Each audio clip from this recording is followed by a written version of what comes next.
let's just start early. Hello to all of you out there. You know, the one thing I didn't check on was my lighting, but I think this will be fine enough. Maybe I can change my camera really quick. Good morning to everyone out there. Let me know if my voice sounds fine, if the music's too loud, if it's blasting me out. Let's see if I can try to make a little small change to my camera, because I do not like. Let me get it to focus on me really quick. 1 second. Let's see, that's too much. Can I grab this? No. Dial it in. So green on that side. Been such a long time. Maybe I can let's see. Go in here. Let's see, change my light perhaps. Let's see, change the color. That probably looks a little bit better. All right, camera control. Let's get right here.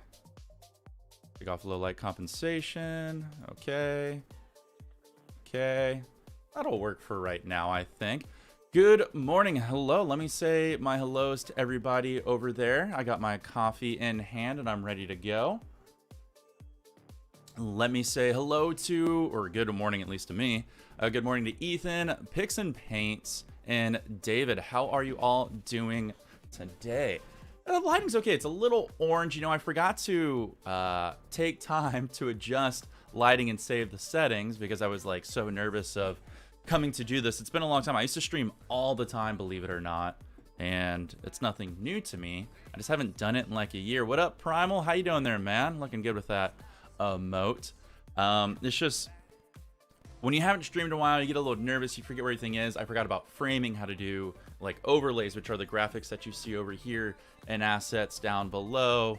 And also like if somebody subscribes or becomes a member, or I think does anything on YouTube technically in the time that we're streaming here, I think they're gonna like pop up like right in front of us with a nice little graphic that I didn't have time to set. So it's like the most default of default things that you could possibly ever see or want for your first stream. But I'm just glad that it's working. It actually took me a little while to figure out YouTube settings, but I'm glad that I got it all going for me. How is everybody doing today? Is anybody doing any fun painting projects for the weekend? I myself have got a big one. Nothing artistic, but I'm going to be painting my closet actually after this. I'm doing good, Primal. I woke up actually a little bit early because I think I was very excited to stream again, believe it or not. Been wanting to do it for quite some time. And, you know, I'm hoping I don't have the first round jitters, kind of like what you had when you were just getting back into it. You forget what to talk about and everything like that.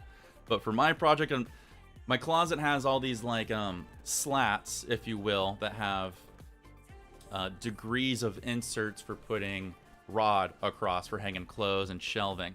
So I got to remove all those slats that go across, or shelving that goes across, then pull out all the slats, mark where they used to be, then paint the back side. I'm going to do white on the back. I'm thinking white on the back and maybe 2 accent walls of light gray, and then white on the back side of like where you enter in from, or maybe just white, and then gray on the back. The reason I'm going to throw in gray is because I don't think I have enough white to finish the project. And I remember my mom telling me, and this is always a good thing for anybody that's doing art out there, whenever you have a small room, it's always good to use brighter colors because it'll make the appearance of the room be larger by the perspective of how much light gets reflected off in a small room. So if you have smaller paintings and you want them to have a bigger, larger appeal, or you want to create a larger environment within your painting, having bright colors in that segment can always make it feel like it's got more depth or more bigness, if you will, to it. Now, bigness is a real big word we're doing. Picks and paint, you haven't touched a brush since November? Oh man, we got to get you back into it. I was just working on one earlier this week, which is why I made that video the other day. What's up, Momo? How you doing there? I was working on a project earlier this week that is influenced by someone else that I saw doing painting similar, but I'm taking it in a more minimalistic approach. And I'm just going to do a full series of like minimalistic skies. And you know what?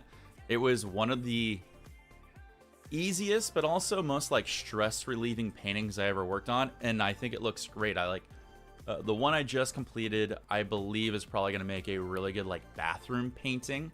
It's just like subtle colors. It's on a nice gallery wrap. So it comes off like that 1.25 inch that sticks from the wall. And it's just going to be a nice little warm focal centerpiece. So I'm going to do this first one I have coming up, which I don't know if it'll be released by the end of this week. Well, not this week, but next week, obviously. But it's based on a California desert sunset. I live in Southern California and I'm really close to Palm Springs. And so Palm Springs, you get these really bright, vibrant, warm tone colors, but they're also on the cooler side because the desert gets so hot during the day, but so cool at night. It just has these like gradual changes. And when the sun's coming up in the morning, there's still so much like condensation in the air that just cascades these beautiful like amber yellows, and then like starburst oranges, and then very pale blues, all in kind of like band shapes as the sun's going up. It's beautiful. If you've never been to like California desert, it's awesome. I'm sure other deserts are like that too, but Palm Springs just gets so fucking hot because it's like right next to like Death Valley and all that stuff. And it's beautiful for the first like 2 hours in the morning, and then it becomes like the devil's ball sack and gets like super effing hot, and then it's not as enjoyable unless you got a pool. Momo, how you been, girl? How's everything treating you? Stupid British weather. Stupid British weather. I wonder if I can increase the font size. Oh, I can. Ryan's learning things. Oh my gosh. Lamps, how you doing there tonight? You haven't touched your brush in 9 hours. That's okay. Going through the brush and wet on wet withdrawals. So in today's video, sorry. It sounds like I'm making YouTube stuff. In today's live stream here, what I wanted to do is, one, I wanted to get like the jitters out of the way and figure out how everything looks and lays. Everything's a mess back here because since I'm painting my closet, I've pulled everything out of my closet. So behind this curtain is just a bunch of shit right now, which I'll eventually put back in. But I'm still trying to figure out how I want to do my room. So eventually this will probably become like a product shooting area for when I do YouTube videos and whatnot. So that'll be a little more organized for next time probably. Or I might take this camera and flip it over there, so that way you get more of this background, which is a lot more interesting. But I noticed when I flipped it, it had a unique perspective that didn't really add well. So that was number one. I wanted to figure out how it looks, have fun, and do this because I promised I'd do this for a while with you guys. And number two, we're gonna review some of your art. I had 3 people at the end of last year that were YouTube members send me their art pieces, and I said I'd review them. And my plan was to make a video on it. And I made all these notes, and then by the time I was done making the notes, I basically just thought, fuck, dude, this is gonna be like a 40-minute YouTube video, which I don't mind if I had like more people that watched that kind of content. But since it was gonna be brand new, I figured only a few people would watch it, which is a lot of time spent and a lot of calories burnt for something that may have minimal return. And I figured, hell, this might be a good opportunity for me to do a live stream. So I still have those notes. I still have those 3 people, and I have their art. I'm going to put it up here on screen here in just a moment. We'll go over it, and I'm going to give some tips and tricks of how I think I can improve their art. Simple things that'll have big impact, obviously, because art is subjective. So everybody can do their own approach. They can have their own appeal, and you know, whatever they feel confident with and whatever they think they did correctly, that's perfectly fine. I'm just going to give some subtle things that I think will help them out, that'll make improvements that I believe they'll appreciate. And as we go through this, feel free to ask me questions if you struggle with painting, perspective, colors, layers, recommendations for materials. This is an open forum. If you could please, I don't know, maybe if Mo or Primal are listening, I do not know how YouTube highlights my name for reading, which is very beneficial for somebody who's dyslexic like me. So if we could try an experiment for any of those 2 people or anyone out there, can you try typing my name, which would be, I want you to do an @ symbol. So, you know, shift 2, @Wild Creates. I'm curious if it highlights or if it boldens anything. If not, I'll try my best. If you ask a question and I miss it, don't be afraid to resend it to me. I'm new at doing the YouTube side for streaming, so we'll see how well it goes. Why is my camera unfocused? Camera. Hold on. What are you focused for? There we go. I don't even know how I got out of focus there. Try living in Phoenix. I've been to Phoenix only twice, and I would say that's good enough. Oh, it's okay, Primal. I know you're working. I appreciate you popping in whenever you can. What kind of lighting is best for you to have on your canvas? So, the two answers that I would give David is it really just depends on what your final result's going to be. I know a ton of painters, and actually extremely a lot of professional painters, that only paint under focused light. And what I mean by focused light is they'll have like those cans that basically come off your easel, turn around, and give a hard light that shines upon it. So that way they can see how shadows cascade across, and they have a clear visual and a focal beam on that one particular area that they want to give detail to. Now, that's one approach. Now, nothing wrong with that. To be fair, I would say in the past 1 to 2 years, that's kind of what I do too, only because 70% of the time I'm doing YouTube videos. So I'm painting under a focal light. I add a little bit of a flip on that by adding a focal soft light. Now, I can't pull anyone up because I'm getting lit on this side by it, but I have this focal light that has what's called a soft box on it, okay? And what a soft box does is whenever you have light come out of like a light source, light bulb, lamp, anything like that, it basically comes out like hard, straight angles, okay? And when it does that, it creates hard shadows and it creates hard impact. So when you put a softbox in front of that, it's taking those rays and it's helped scattering them a little bit. So that way it wraps around things. And I personally think that makes it easier to paint because it's going to wrap around your canvas, wrap around your brush, wrap around your paints. So that way you have an even exposure of everything you want to do, or exposure, even playing value of what you want to paint across. And also it's going to be easier and less stressful on your eyes. When you have a focal point of light, you really got a concentration of light, and things are dark on the side can be strenuous and things like that. So those are the two versions I would have. But there's something to be said for painting under natural light if that's what you're painting is going to be the end result in. If you're going to hang a painting in like a room, an office, you know, anywhere like that, where natural light is going to mostly hit it, you probably actually should paint in natural light. So that way you can see how the process is going. So you know what, so you know what the end result will be. So those three would be what I would say. But I personally just like soft focused light. Ethan, you're starting your job in a couple weeks, so I'll finally be able to become a member. Well, thank you. I appreciate the love that you would give on that. You don't have to, but I do appreciate it. Right now, I'm going to be working towards a bigger canvas for a painting that I want to do. That's just like a small little personal goal. And I think I have one product that I want to buy in the future that I want to make a video on. Keeping it on the hush-hush at the moment. But that's for a tease down the road. But I say we get into our first painting that we're going to do for a review here. You're in Maryland? I've never been to Maryland. I would love. I'm on the West Coast. I'm in Southern California. So most of the things I travel to, David, are over on this side. My grandma did live in Florida when she was still alive, so I'd go to Florida and Pittsburgh. But I've never been on anything on like the northeast side or even like super north side of the United States.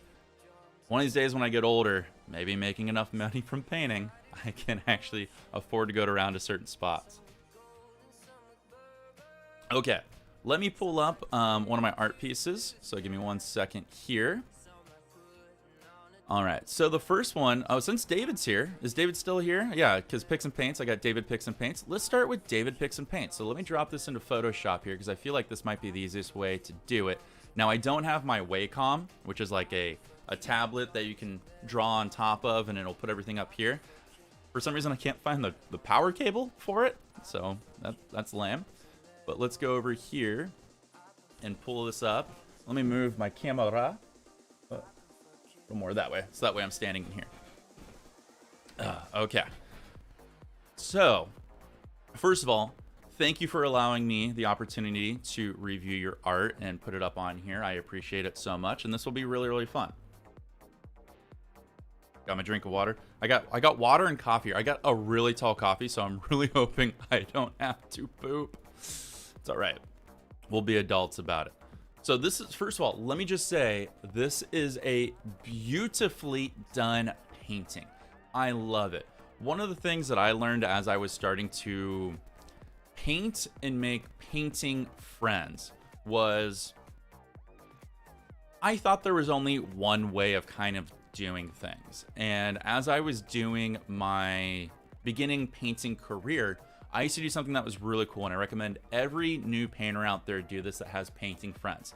Do painting exchanges. And what I mean by that is if Picks and Paints lived close to me, or hell, doesn't have to live too far from me, he wanted to do an art swap. So one of his paintings for one of my paintings that we think is like of equal value, of course. It's fun to do because you know why? You learn so much from seeing somebody's end result. And I did this a lot with my friends on Twitch when I was in the Twitch art community. We would do art swaps all the time. And one of the things I learned is my paintings are like either super, super smooth or has a lot of texture throughout the entire painting. And when I watched a lot of other painters and got the results, theirs was a mix mash and like rough and patchy. And I was like, oh my God, are a lot of painters like that? I was so detailed on filling in so many things and they weren't. So I'm not going to give advice on your approach for certain things, just on like aesthetics and how I think you can do some colors and do some small improvements. And trust me, Picks and Paints, I will be brutal. But I just want to give you a confidence booster before I start cutting you down really hard. And this will be good for anybody that comes back and watches the VOD at a later time. For anybody out there who's listening, thank you for listening to the VOD. This will be a good like podcast kind of style. Now, I know you can't see the art piece. I'll describe it really quickly. But some of the things I'm going to talk about, you can build visually in your mind. So that way when you paint, you can approach it yourself. So what we have here from Picks and Paints is a beautiful, I would say, sunset, late afternoon sunset glow of a winter scene. And this is beautifully done. We've got a nice muted out magenta and pink and yellow sky with some subtle clouds, a mountain range with a background, or sorry, midground of distant trees with encapsulation of some snowbanks coming around a lake. And then as we move closer to our foreground, we've got some beautifully done trees. And then that lake turns more into a river as it goes down to the bottom foreground right-hand corner, and an almighty mountain. So you're doing fantastic. Hey, how you doing there in company? Ask me that question at the end of this one paint review, and I'll be more than happy to do that for you. So stick around for just a few moments. The first thing I noticed, Picks and Paints, for your painting is, first of all, you did your sky fantastic. Now, you could probably improve it just a little bit by adding a tiny bit more darker color in the top left and the top right corner of your painting. So that way it just creates a little bit more of a vignette towards that focal point of that sun, okay? That's gonna help create the illusion of a little more forced perspective, which means you're drawing your eye to a certain spot, which means then it can then appreciate the rest of the painting by then bleeding out from those sides. So just a little bit of color, darker color up in here, okay? So that'll help out a lot. Now, I love the colors that you did. I actually appreciate a bunch of mute colors that you have. The mutes going all the way across. I personally would probably appreciate it a little bit more if your sun was down here in this corner, because that would give more of a balance, like it's totally going into sunset. Plus you could put a hot spot down here because that would even out directly with the forced perspective of lighting. Right now your lake looks great because it's got all these beautiful colors, but remember your light source is over here, so it's gonna fade away.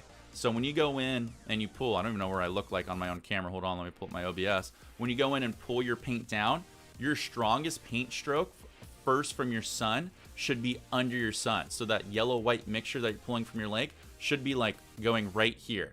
Let me get my paintbrush here. Oh, didn't realize B was a shortcut there. Hold on, let's get a little bit of color in here. We'll get that. And then let's make this a layer really quick. So if your sun was right here, you should be making your first strong stroke down here that you pull, and then your next one could be on this side, then this side, and then this side, and then this side, and then this side, and then this side, and then slowly fade out with that color. And this yellow is gonna fade naturally and easily away, creating that illusion in the correct way. And all we did was just make a subtle, simple change right there. Hey, what's up, Space Jumper? How you doing there tonight, man? Is there a way to blend acrylics like oil? Yes. Let me finish this review and then ask me that a question again at the very end of this. But let me finish Picks and Paints, and I'll be more than happy. So for the sky, that I would say that's it. You did a very good job with your clouds here. I could say you could feather the bottom of them ever so slightly with a 1-inch brush and just crisscross and pull that body down and in. It's going to dissipate it a little bit, but it's fine. You did something that most people wouldn't in their very beginning painting, is when you look at your clouds, since your light source is over here, you did a beautiful job of putting your shadow on top, which is what would happen in real life. Since your light source is underneath, it's got to go up through that cloud and push through, which means all your shadows will be on the top. You would want to move this shadow over to the left, but that's it. These are just simple, subtle things. Other than that, sky is fantastic. The biggest issue I have here is your mountain range is all straight lines.